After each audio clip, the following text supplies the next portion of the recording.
By around 580 BC, Babylon had become the largest and most powerful city the ancient world had ever known. A metropolis built along the banks of the Euphrates River, shaped by the ambition of a single man, King Nebuchadnezzar II, and sustained by faith in a God who, according to its people, had created the universe from that very spot. It was the capital of an empire that stretched from the Mediterranean to the borders of Persia, and within its walls stood everything that power, religion, and engineering could offer in that era. But this same city, which its builders imagined would last forever, would fall just a few decades later, conquered with barely any resistance by the Persians under Cyrus.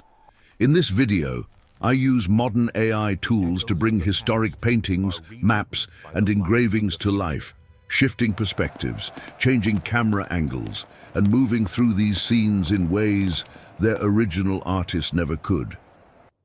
The goal isn't just to look at the past, but to step into it, to walk through Babylon as it once was, and try to feel what it might have meant to stand here at the heart of Mesopotamian civilization. And if you stick around until the end, we'll compare these same locations to how they look today, to see what time has changed and what still remains. Before we set foot in ancient Babylon, it helps to understand how this story began. The name Babylon comes from the Akkadian word Bab-ili, which means gate of the gods. The city had existed for over 1,000 years by the time Nebuchadnezzar came to power, but it had never been what he would turn it into. After the fall of the Assyrian Empire, his father Nabopolassar founded the Neo-Babylonian Empire and began rebuilding the capital. When Nebuchadnezzar took the throne after defeating the Egyptians at the Battle of Carchemish, he inherited not only an expanding empire, but also a vision to transform Babylon into the most magnificent city that had ever existed. And he succeeded. Over the following decades, he turned every temple, every wall, and every street into a statement of absolute power. The first thing any traveler would have seen when approaching Babylon was its walls. A double fortification system that completely encircled the city, built with millions of fired bricks bonded with bitumen. The outer walls enclosed an enormous perimeter, and between the two lines of wall, there was a space filled with earth that served as a pathway for defenders. Watchtowers rose at regular intervals, and a deep moat filled with water from the Euphrates added yet another layer of protection. The ancient Greeks included them among the wonders of the world, and while their descriptions exaggerated the dimensions, the reality was impressive enough. For any enemy army, taking Babylon by force seemed like a nearly impossible task. The Euphrates River ran through the city from north to south, splitting it into two halves connected by at least one bridge made of stone and timber. The river wasn't just a natural boundary within the city, but its lifeline. Everything depended on its waters, the agriculture of the surrounding fields, the canal system that irrigated crops of barley and dates, the transport of goods from distant regions, and the water supply for a population that, at its peak, was likely the largest in the ancient world. Along its banks, boats of various sizes loaded and unloaded products arriving from the Levant, from Egypt, from the lands of the Medes, and from the Persian Gulf. Babylon was, in many ways, the point where all the trade routes of the known world converged. Now imagine we're approaching the city from the north, along the ceremonial road that led to its most imposing entrance. What appears before us is the Ishtar Gate, dedicated to the goddess of love and war. It was a double structure, with a smaller front gate and a larger, more elaborate rear section. Its walls were entirely covered in glazed bricks of an intense blue that under the Mesopotamian sun would have shone like a jewel. Against that blue background, rows of animals in relief alternated across the facade. Bulls representing the god Adad, lord of the weather, and dragons with serpent heads and eagle talons, embodying Marduk, the supreme god of Babylon. The gate rose to a considerable height, and its cedar wood doors were covered in bronze. For anyone seeing it for the first time, the message was clear. This city was protected by the gods themselves. Passing through the Ishtar Gate, we find ourselves on the processional way, the most important ceremonial street in Babylon. Its Akkadian name meant, "May the arrogant not flourish," and it ran from north to south, connecting the gate to the religious heart of the city.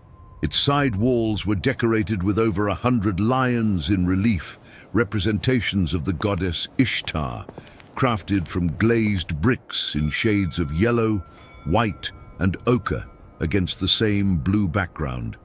The ground was paved with large stone slabs, each bearing a small inscription on its underside, a prayer from King Nebuchadnezzar to the god Marduk. During the New Year festival, the most important religious celebration in the Babylonian calendar, statues of the gods were carried in procession along this street to the main temple. On those days, the way would fill, with priests, musicians, officials, and citizens taking part in rituals that renewed the cosmic order and reaffirmed the king's role as intermediary between the gods and humanity.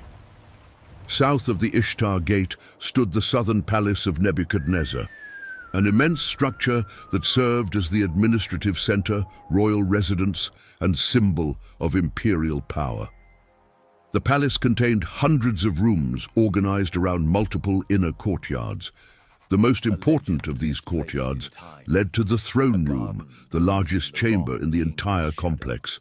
Its walls were decorated with glazed bricks depicting lions and stylized palm trees in greens and blues, creating an effect that visitors described as a permanent and wondrous tapestry.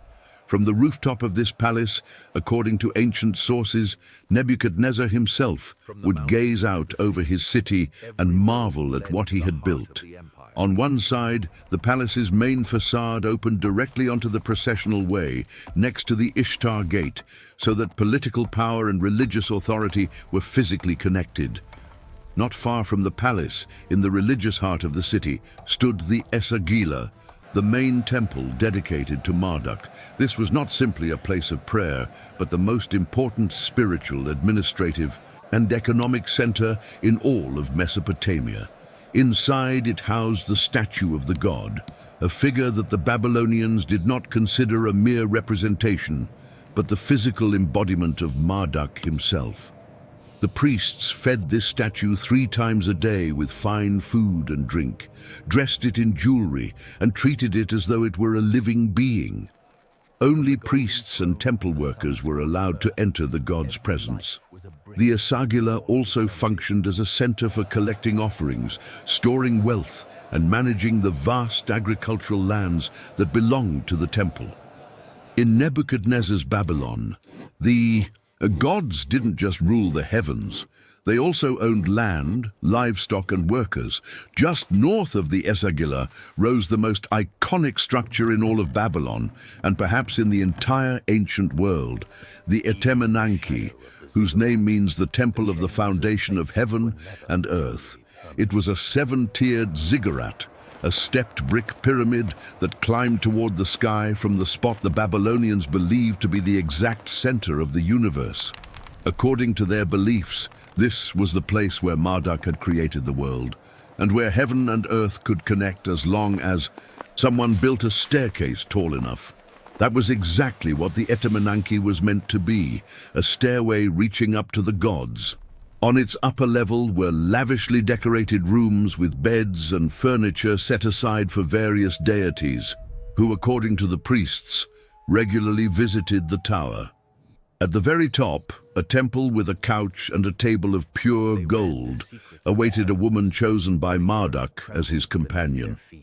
It is very likely that this tower was the inspiration behind the biblical account of the Tower of Babel, though for the Babylonians it represented not an act of arrogance, but the highest expression of devotion. I want to pause here for a moment to talk about one of the most legendary and mysterious structures associated with this city, the Hanging Gardens of Babylon, considered one of the 7 wonders of the ancient world. According to tradition, Nebuchadnezzar built them for his wife, Amytis, a Median princess who missed the green landscapes of her homeland.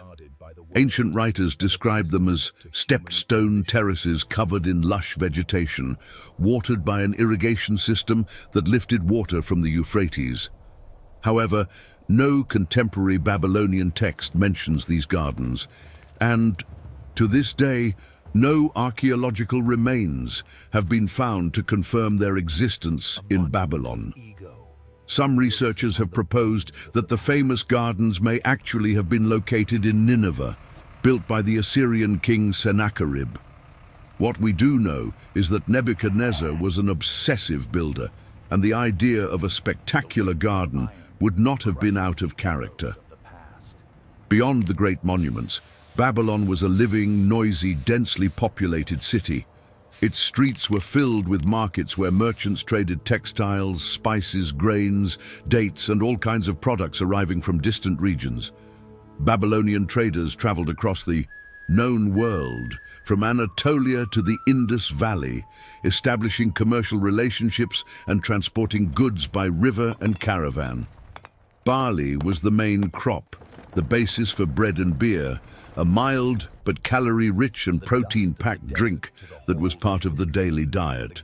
Tens of thousands of sheep grazed in the nearby hills, feeding a textile industry that was one of the empire's main sources of wealth.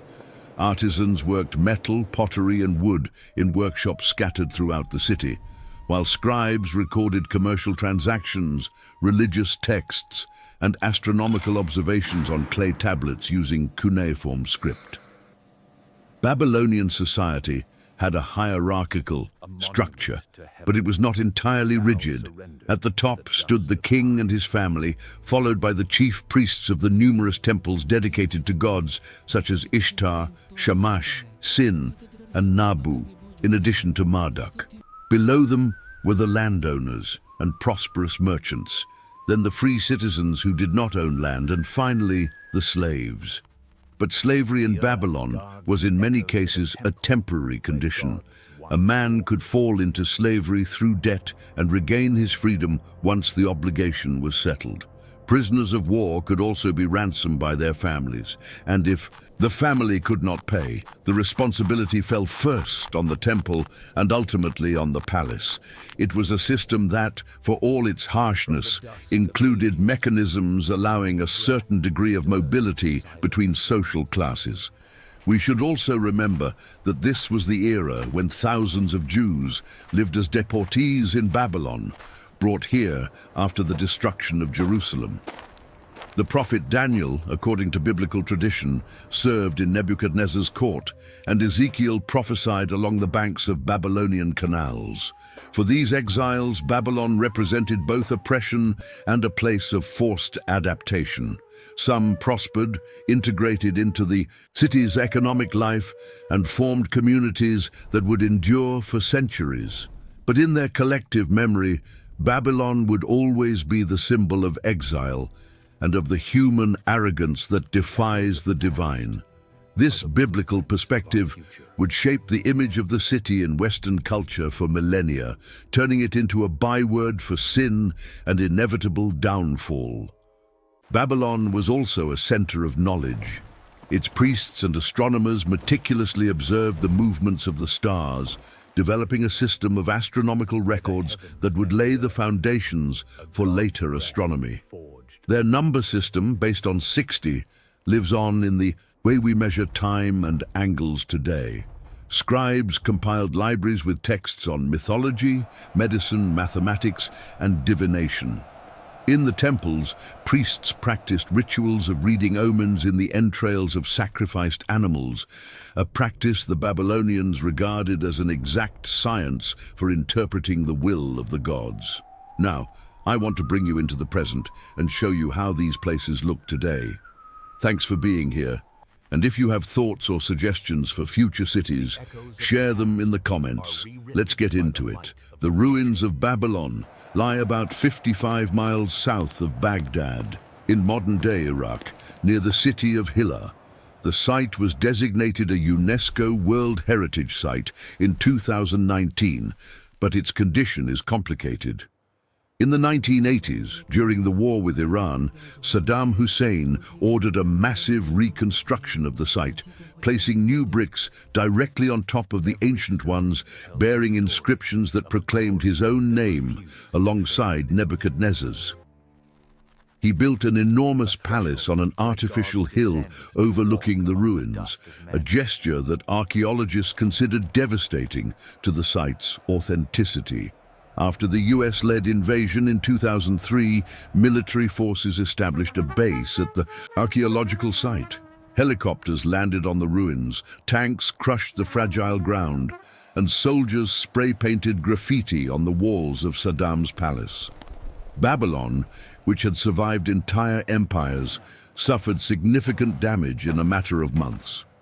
Today, Saddam's palace sits empty, its swimming pools dry and its walls covered in inscriptions that no one maintains, while the ancient ruins spread out below in a state that demands constant attention. The original Ishtar Gate no longer stands in Babylon. Its fragments were excavated by the German archaeologist Robert Koldewey between 1899 and 1914, then shipped to Berlin in hundreds of crates.